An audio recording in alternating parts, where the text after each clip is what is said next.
Hello, hello, hello, Karma Dog team, family, you wonderful, beautiful souls, you, yes. We have Alana here, Alana Brantley, that's going to be really sharing and having an opening impact for us to be. We're going to learn about the holistic dog training along with counter conditioning. And I'm so excited to dive deep because we touched bases just on a little bit. And I didn't want to ask so many questions just because I would be the one that would ask a 2-minute question into like a 2-hour conversation. So thank you so much, Alana, for tuning in with us today. It's such a grateful experience to have you here. Absolutely. I'm happy to join you. Where would you like me to start? Oh, yes, girl. So I get really excited about this, guys. Just to share with you, I enjoy doing prepped questions, but I also enjoy doing just like spur of the moment flow questions because you don't know what's going to happen, like, or what's going to be asked. It's literally into the authentic moment of being oneself. So the first shout out, so your girl is about zodiacs, and let me just turn the meditation music down just for a moment. You guys know I'm all about zodiacs, and Alana here, she is an Aries, y'all. Fire sign. She's the ram. She brings that passion. She brings that the smooth, authentic place when it comes to that leadership role, to where we can really tap into that ourselves because we all have that ability. We all have that quality. It's just really about bringing in our own uniqueness of how we can bring this to the table and to express our own unique expertise to how we can not just interconnect with each other, but really just grasp on the perspectives that we can really share with one another because we're all speaking the same language, guys, just in different contexts. So, Lana, I guess my first question would be, and it might be pretty like basic, but I want you to just stem from like whatever feels and comes to you with this question. What is holistic dog training? Okay, so I have to be careful when I say holistic dog training because I feel like a lot of people think holistic and then they think like hippie, woo woo, we're going to make a spiritual connection with your dog and do nothing else. But I mean holistic in like the most literal sense. Like we are taking everything into account, the whole dog's life into account for dog training. So that's kind of like your basic definition of it. Like I said, I know a lot of people hear it and they think like, holistic dog training, we're going to only give them coconut oil and just say only nice things to the dog. No, that's not how it is. I want you to take into consideration the dog's physical health, their mental stimulation that they're getting, their history, the exercise that they get. All of those things we need to take into consideration when we go into dog training. I don't think that we should just say, here's my dog, he has a problem, okay, let's just jump into training. It's great that you want to address that behavioral issue, that's wonderful, but I think it's also important to take a look at everything that's going into the dog's life first, so you can make sure that you're hitting all of those points and you're not missing anything. Because obviously, if your dog is getting trained, that's great and wonderful, but maybe they also have an undiagnosed medical issue that's causing them to become aggressive, and that's why you are looking into dog training. So it's all about just taking every single little thing and making sure that you're looking at all of it, because it's all important. You have an animal's life in your hands, essentially. So it's your responsibility to make sure that you are taking as good a care of them as possible and doing everything for them and not just looking at one little piece of their life to try to help with it, because you're responsible for the whole family. I hope that wasn't too long-winded of an explanation. No, that was beautiful. I really enjoyed that. You bring so much a point to it because you're absolutely right. It's like it's just like us, if there's something physically that's happening in our bodies that Right. needs to be, released in that way, it's from a mental and emotional suppression or repression of something, right? Because Absolutely. the body then going back to your point, like if the pup has some type of health issues that's going on and that's happening to the reaction of the physical stance, that it's just telling you, like the body's just saying like, hey, there's something that's right. emotionally imbalanced that now my physical body is indicating with that. So that's so juicy. Let's go a little bit more into that. Yeah, So yeah.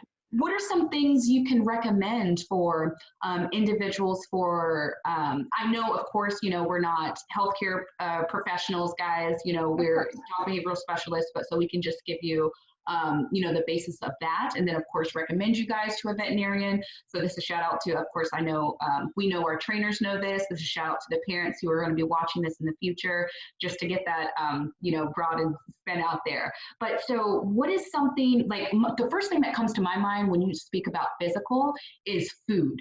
Like what are things that you can really, help share with pet parents and just us as individuals of like what foods? I mean, that's our pup cookie, and in Spanish it is galleta. Galleta. That's her pup's name, y'all. Oh my goodness, my heart is so full. I was literally thinking about cookies the other day too. That was Well, please don't eat this one. So yeah, what are some recommendations just to start off, and then of course feel free to just stem from that of foods that you can recommend to pet parents. Okay, so the number one thing with foods, of course, again, like you said, I'm not a vet, I'm not a dog nutritionist, none of that. I just know objective facts and information. My number one favorite thing is the website called dogfoodadvisor.com.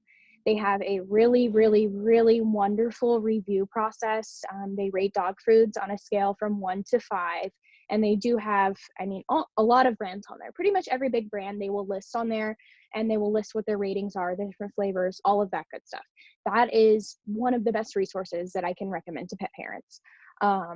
Food is really important for, of course, several reasons. If your dog's not getting adequate nutrition, they might feel kind of, blah, and that can translate over into the behavioral side of things. They're not feeling great. They could be more irritable. It could lead to all kinds of things. So, you always want to make sure you're feeding your dog the best. And I know that for people that have financial difficulties, they have a list on their website as well of all of those 5-star foods, and you can find some on there that are pretty decently priced. 4 stars even. You got to do what you got to do. Yes. Another thing with food that I would also like to mention that's super important is high value treats.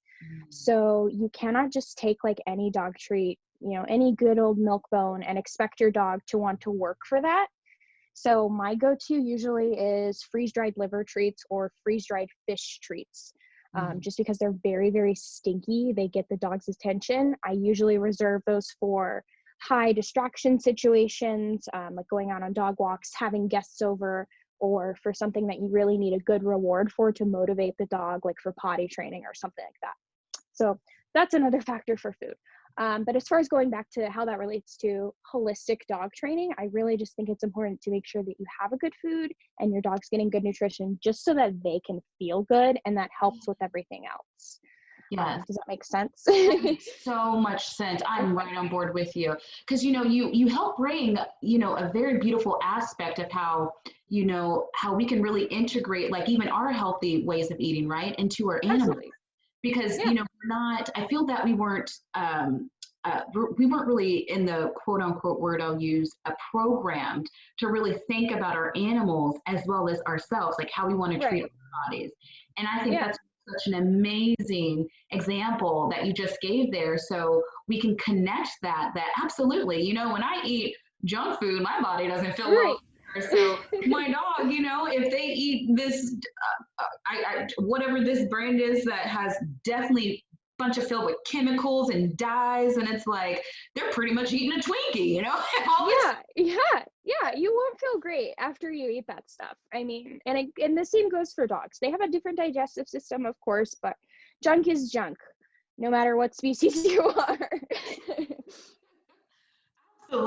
Absolutely. So I guess my next question would be, integrating and going back into the holistic as well. Because I love how that's an extension, right? Like Alana just shared, guys, that is just one piece of the puzzle of being holistic. So I love your overall standpoint when it comes to the well-being, because it's so important. Like my knees are tingling right now. It's so that is so broadcasted, because you know, the holistic, you're so right. I love how you shape that in. It's about our physical, our mental, our emotional, and our authenticity, or if some individuals want to say spirituality, same thing, just different titles, right? But Yeah, it's the whole point is just our well-being of right. how we can live a more healthy and present life. And you know, we were just sharing this before that, you know, for dogs live in the present moment, and natural state of being is unconditional love as well as ours. And you know, us as trainers, we see that beautiful value, that's why we're so attracted to Yeah, dogs. That's why we bond with them so much, because they teach us how to tap into that of ourselves and how to be more present. Because what do we always talk about? Like, oh my gosh, I have this much to do, I have this to do, I have this to do. But it's like, we put it in neutral. Y'all, let's put our neutral and just live in the present moment. yeah, And I feel the need to share. It's not to say to like disregard all the tasks and such, but it's like, you know, take it to that step by step process to where it can absolutely. really go into that. So I love the fact of the circle of how you interconnected all those standpoints of the well-being of the holistic factor. So, you know, the next one that comes to me is, what are what are some techniques that you really enjoy promoting with the holistic factor? So sharing of why, I know you shared a little bit in the physical aspect of why Mhm. it's so important, but let's tap a little bit into the mental and the emotional side of that. How do you connect? What is it that you do to connect those expertise of expressing to a pet parent, hey, this is what your pup's mental and emotional status is at this Right. point whenever you're doing behavioral training? So I think the biggest thing that I encounter in dog training pretty frequently is just a lot of people aren't very educated about dog body language, which isn't a problem. I'm glad they're coming to me so that I can educate them. That's great. They're seeking help. But my favorite thing to do is just to teach people body language. That is the number one most helpful thing that I can do for people, especially because most of my bread and butter is reactive or aggressive dog cases where body language is pretty much the most important indicator of success that you're going to get. But I love to go in and kind of just apply some common sense to things. Mm, Sometimes where some dog owners are just too close to the situation that they don't see it going on until someone comes in and they say, hey, did you notice that this is happening? So for example, if I have a client that has a dog that's resource guarding a person, mm, so that would mean that they are protecting a person. They're like, this is my person, back off. They may be growling, trying to bite, whatever. Um, Sometimes people don't see that. Sometimes people don't understand that that protectiveness is what's going on. That's why their dog is getting upset. So it's my job to come in there and be like, hey, I don't know if you noticed, but when this person comes close to you, your dog starts to tense up. I see their ears go up. They get a whale eye. They're looking out of the corner of their eye. They're looking over here. So body language is my number one most important thing. Second, after that, I would say as far as reactivity goes, with the holistic dog training mixed in, is mental stimulation. With reactive dogs, they are so just pent up all the time. And by reactive, I mean they're going to be barking, lunging, pulling at people, dogs, on walks, could be squirrels, could be a piece of trash. They're basically just a little a little too prepared to tell the world what's going on in their mind. You know, if they can't handle whatever's going on, they're going to freak out and you're going to see. So that's a reactive dog. yes. Um, I like to tell people that your reactive dog has a threshold.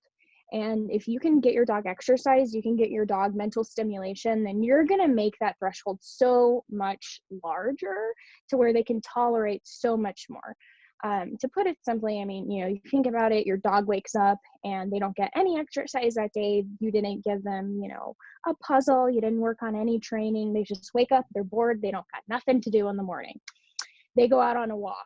They see something that's going to trigger them. They are already all the way up here because they haven't had any of that other mental stimulation to kind of bring that natural, excitable level down where it should be. Right. So when we can exercise a dog, we can provide them with things like puzzles, obedience training, impulse control training, which is working on things like stay, sit, wait, when there are distractions involved. All of those things can help that threshold so that your dog is more I wouldn't say accepting of those distractions, but they're less frustrated already, so they're less Mhm. likely to be tipped off because they've had a little bit of that stimulation to get a little bit of that energy out too, because there's Mhm. also that to think of. Um, can I keep talking? Do you have another question for me? Because Yes, I have please. more. Okay, good. Okay, great. I also see a lot of working breed dogs that have a lot of energy. So this is something to take into consideration too. Obviously, a Chihuahua, a Corgi is not going to have the same energy as a Belgian Malinois or a Husky or, a German Shepherd. So you have to take your dog's breed into consideration too. I see a lot of working dogs that don't have a job. They need a job. They need something to do, whether it is just, like I said, a puzzle or training. They need to feel like they're doing something, and then that will help with everything else. I promise you, it will help with everything else. It helps with reactivity, just them in general listening to you, everything. So if you have that genetic component, make sure that you're paying attention to it, because we absolutely cannot act like, this husky was not bred to just pull and pull for miles. You have to think about that when you're thinking about your dog training. They probably won't want to wake up in the morning and just, get started on dog training right away. For that breed, maybe going on a walk, getting rid of some of that energy so they can actually pay attention to you first Yes. would be best. Okay. I think that would probably be about it. If Oh you my want to move on to gosh. your next question. Yeah, no, I love how like the whole standpoint of that, because that so relates to, you brought up some amazing, wonderful key points between, a Chihuahua and a Husky, right? Yeah. Or a Corgi and a German Shepherd, because it does go into place of like, what are they um, uh, genetically bred to do, right? That's Right. why they have the mindsets that they do. And giving those amazing exercises to pet parents, like walking would be so substantial, Right. and it really, it's kind of like us just doing exercise ourselves. When we have pent up Absolutely. energy, we we gotta move. Like your girl likes to dance. Okay, if I got too much energy, Yeah. I need to do something about it. So, or my mind Yeah. is going to be just like how you shared, Alana, that it's going to be like too overstimulating. I'm going to look at things that, or, give attention to things that it's like, I could give this attention to something else that's more Right. productive. And Right. that's so beautiful how you shared that with the dog, because that's so true. And I love how you integrate the the dog's aspect of like their mental and emotional and physical needs with the humans, because what do we do whenever we get so passionate and bonded with things? It's whenever we're going through an emotional experience that we can relate to. Beautiful. Oh man. Thank you. So, okay. So the physical, the mental, emotional, those beautiful things that we just tapped into, wonderful key points for us to soak in, resonate. You guys hit rewind if you need to, just to continue to hear those amazing key points, because they're super beneficial. Let's dive into that authenticity basis, the pure, true, like unconditional love of a dog. Like, what are some things that have really, that you've seen off of like observation, and what really resonates with you that can help apply with that dog's aspect of like their soul being or spiritual Yeah. authenticity, whatever you resonate with? Yeah, yeah. So I'm not super huge on like the spiritual part of it, like some people are. But I definitely do think that there is a big key component of like communication with your dog. I mean, they definitely have their own personalities. They definitely have their own little world going on in here. So I think it's really, really important. Like I said, body language before, body language can give you an indicator of how they're feeling, so you can tap into their actual emotions. Mm. But I think one of the most important things that's overlooked sometimes is how your bond helps with dog training over time, and it starts to progress. Because you'll notice, I mean, if I take a random dog that I've never met before, sometimes they might listen to me just because I've got some magic dog trainer juju going on. I'm very direct. Maybe that might help. But if you know the dog, that obviously helps so much more, because they're used to reading you. They know, like, if you're going to turn this way, okay, that means we are going to turn this way. They learn to read you after time. And then also they learn from cumulative experience. So if you are the person that gives them treats every day, you give them their food every day, you take care of them, they recognize that. And then that will play a big, big role into your training because they trust you, because you're the person that's been, you know, responsible for all of these great things that are happening in their life. You take them out for walks, you take them to the dog park, you take them to the beach. You are that person for them. And that's really, really important for the dog training, to make sure that you have a connection with them. A lot of times I will recommend that people work on basic obedience with their dogs, not because their dog needs to know it for the training goals, but just because I want them to work with their dog more, because I need to see more of a bond. Their dog needs to understand how to work with them too. When people are first learning how to train dogs, there's a lot that goes into it. There's timing and cues and everything like that you have to be careful of. But I think a lot of people aren't thinking that it's kind of the same for the dog. You know, the dog has to learn the process. The dog has to learn what's going on. They have to learn about the clicker. They have to learn, okay, after you say good girl, I get a treat, or whatever it is, you know. Especially with those cues, like when you're outside, when you're working on leash skills, things like that, they really learn to look to you and pay attention to your body language.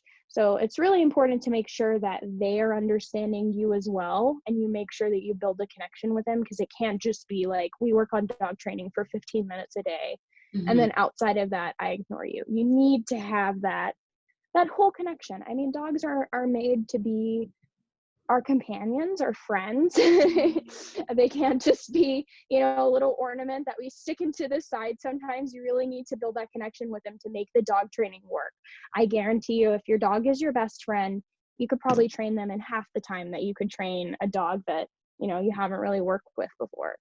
Oh, yes, girl. Yes. I totally agree with you 100% with that. It goes back what you just said with the energy and the body language, because they're so in tune with you, right? Yeah. It's like, what's that, you know, that old saying to where you can walk into a room and you can cut the tension with a knife. Yeah. It's because like we inevitably feel that. And so that plays such a huge part of what you just shared of how our energy is so effective to them. And It is. and when it is in that attunement that you just expressed about, like, and let me tell you that you more than likely just like clicked on some pet parents right now when you I said hope. about like the process of like cutting it in half, right? Like Yeah. you your behavioral training in half if you guys stick with that consistency and that attunement, because they're paying attention to your energy and your body language with that. Yeah. I mean, it sounds very like, um I don't know, I don't want to say crazy, but it sounds kind of silly. But I tell people, like, talk to your dog, talk to your dog Yes.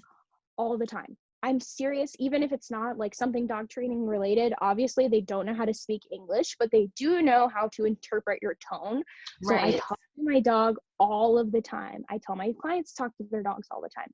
And because of that, I mean, you can sometimes just say their name, you can say one word, and they will know exactly what you mean. And you don't need to tell them any more than that, just because you've built up that connection. So it's super, super, super important, and can get you so much further if you make sure to build that bond up. Oh, beautifully said. Beautifully said. You know, you brought me to my next question to where, so I know a lot of pet parents, they ask about this of the ones that do have the reactivity and aggressive cases, and trainers are always wanting to learn more expertise of like how we can, because every pup is different, right? Yeah. That's in those cases. What are some not just key points, but things that like early stages that people can look for Hmm. before it does go past that threshold to where it's then labelized as aggression or reactivity? Right. Right.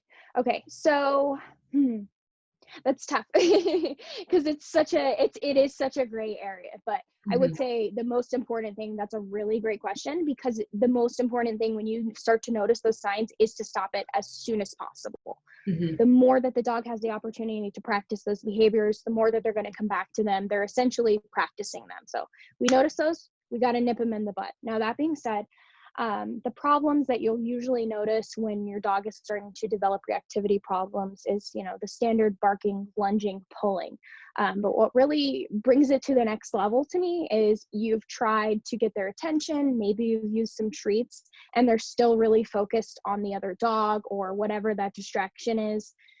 you've already walked past them and they're still turning around, they're staying fixated on that distraction for a really long time.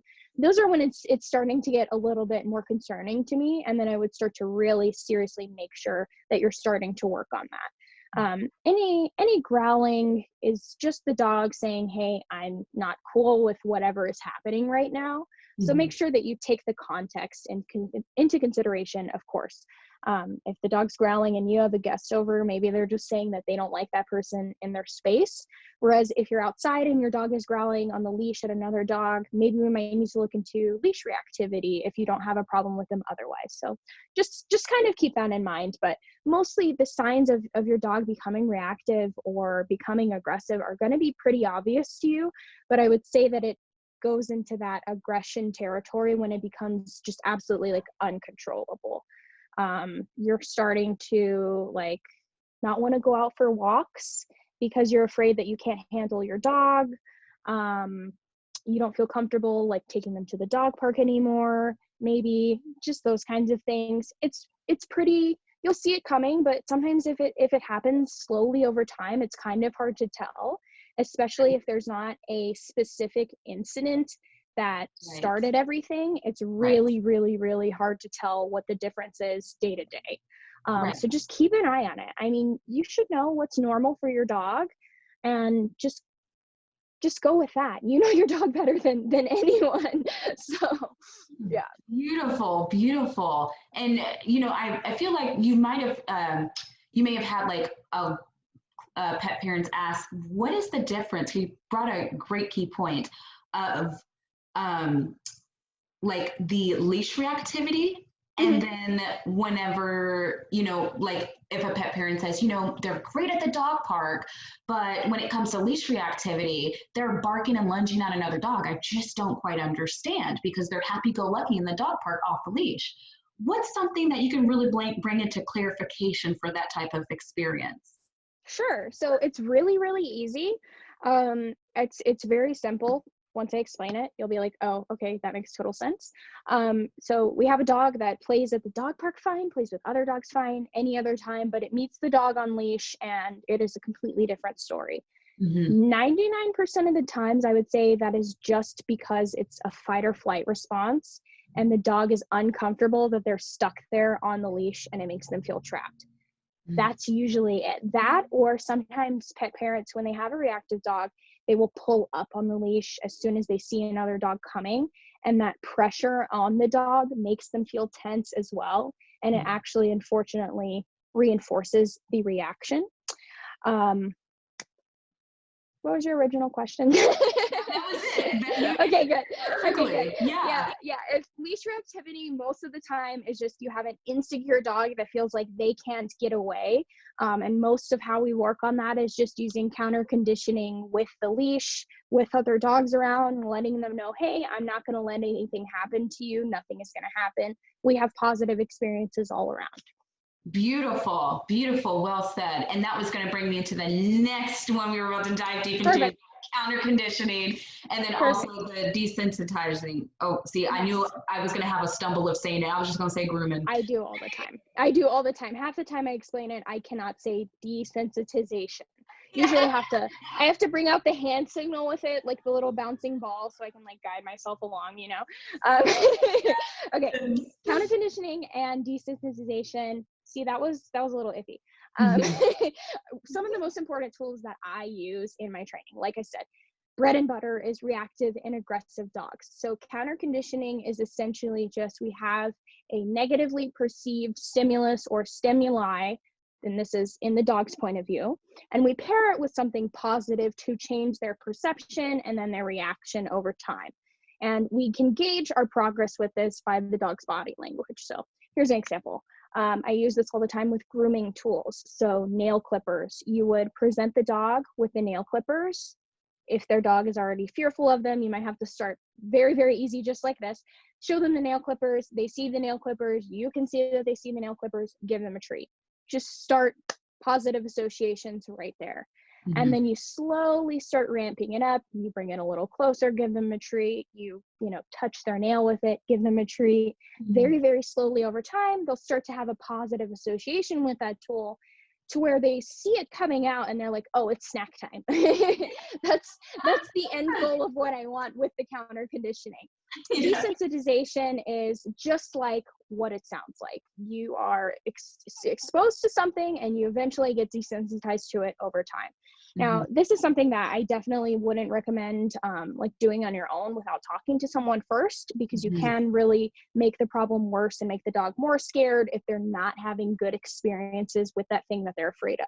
So you want to be really sure your timing and your treats and all of that good stuff is on point for that. But desensitization is something that we pair with counter conditioning pretty frequently. If I have a dog that's reactive towards other dogs, we'll work on counter conditioning. So another dog appears. If it's within their threshold to where the dog is not going to panic, we'll give them a treat. Dog shows up again, give them a treat until they're eventually making that association. Okay, other dogs are okay. In fact, I might even get snacks if they come up. And then you're also getting the desensitization part of that in there as well, where they're seeing another dog, they're getting more used to it over time, they're learning it's not such a big deal. But the most important thing that I use the counter conditioning for, like I said, is the nail clippers. And since we have so many people that are stuck at home right now, the groomers are closed, I really, really want to stress the importance of using counter conditioning to help your dog become okay with using nail clippers or the Dremel or the brush or even brushing their teeth. Anything. You can use this for anything to get your dog okay with it. I use it for muzzle conditioning, puppies that hate the harness, anything. Get creative. I mean, you know, you can make your dog like chicken if they don't like chicken. Whatever you want. So take it slow. If you do want to get your dog used to being groomed at home, take it slow. Like I said, introduce those tools to them, pair the treats. But I mean, this is a several week process, but the good thing is that it only takes 1 to 2 minutes a day to actually work on. So show your dog. Next step, you know, maybe touch them with it, give them some treats. Maybe we do like 1 minute with the Dremel on, not even 1 minute, 15 seconds. Maybe we have to just turn the Dremel on and let them hear it while they get snacks. Whatever your dog's level of comfort is, just work with that, because every dog will be different. Some dogs, I come back and they're like, yeah, we gave them a full nail trim and it's been a week. And I'm like, great, wonderful. But I can't realistically tell everyone to expect that. But just a few minutes a day. And seriously, I mean, you can have your dog getting nail trims at home. People are always like, oh, I can't do that. He hates the nail clippers. That's not permanent. You can change that. You can work on that over time. I promise you, you bring out some fresh meat, some chicken liver, and those nail clippers will be something that he will like go to find and get out of the drawer and bring. Oh, beautiful. Yes. And that it's just spot on to where like it's about association. It's a how Yeah, it's it all is. being made 100%. And what better way to do it just positive? I mean, who wouldn't want snacks of something like, oh, okay, so if I conquer my fear, I get this awesome sauce chicken? Oh, okay, perfect. I get the snack? Okay, perfect. Yeah. Yeah, and dogs especially respond really well to that. So Yes, yes. Oh, wonderful. Well, I think that everything, I feel like within my bones, my body, like all this holistic feeling, it really brings like a huge key points. You've brought so much more, like even to me, I was sitting here like processing, like as you were just, you know, expressing it and like really retaining and grounding it in that way, like, yeah, like, you know, it's so beneficial, of course, and so important to where we do recognize like they're temporary. That is yeah, a beautiful point you just brought up. It is temporary. It is not forever.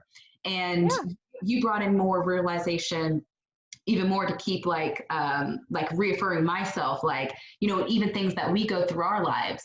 It's oh just yeah, like our emotions, our experiences, and it's really just about you really help like nailed it right there, that bread and butter of like whatever you get to give practice, consistency, attention mm-hmm. to, that's what's going to continue to come. It's not to say there aren't going to be any obstacles and challenges Right. like you mentioned. It's just to say you have a better navigation of how to handle those when they come about. Yes, you are 100% picking up what I'm putting down. I love it. I love it.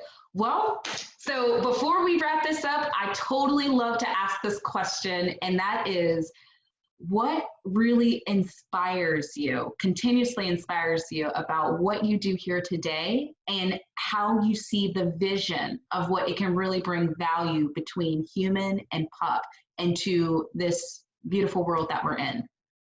Okay, so I might be a little unconventional in my reasoning, but I see a lot of poor dog ownership on social media. My whole platform is like, I really just want to educate people and tell them, especially with the simple stuff, like, hey, it really is this simple. All you need to do is this one thing. That's my passion. Like, just making sure that dogs' lives are better. It sounds very like cliche, but I mean, seriously, you know, I see dogs with like overgrown nails, or maybe like they're pulling on the leash. And if I could help them learn how to trim their dog's nails, or if I could help them learn how to get their dog to stop pulling, maybe the dog could go on walks more, or they could go on walks more comfortably. So that's kind of what I keep in mind. I know that it's not these people's fault that they don't know these certain things. I mean, you go to adopt a dog, and it's kind of like they say with like a kid, you know, it just happens. Nobody gives you really a manual. um so I don't blame these people for not knowing. I just really want to help, which is Yes, why I love talking about all kinds of things, not just dog training, because I feel like right. a lot more goes into owning a dog and being a responsible dog owner and making sure all of their needs are met. So that's my passion, is just making sure that everybody knows how to take good care of their dogs. That's pretty much it. Absolutely. And you know what? You brought it to the table. You definitely did. You brought so much understanding to a point to where you, again, guys, I was just sharing this with her beforehand. Like, Alana brings so much into where, because with her being that Aries, like she airs about the leadership, right? And which is within all of us, she brings such a gracefulness to it to where we're able to be receptive to it. And I just enjoyed the experiences and the not just her expertise, but like her perspective of how to really integrate these holistic ways of living, because inevitably we can bring this into our own lives. It's just that simple. Like Oh she yeah. said, it's just that simple. Thank you so much for tuning in with us. I appreciate you daily. I love your smile, your energy, your personality. You got it, girl. It's just there. I love it. And guys, tune in next week for our next special guest speaker and another unique topic that we'll be bringing up. So stay tuned. Thank you so much, and sending good vibes your way. Peace.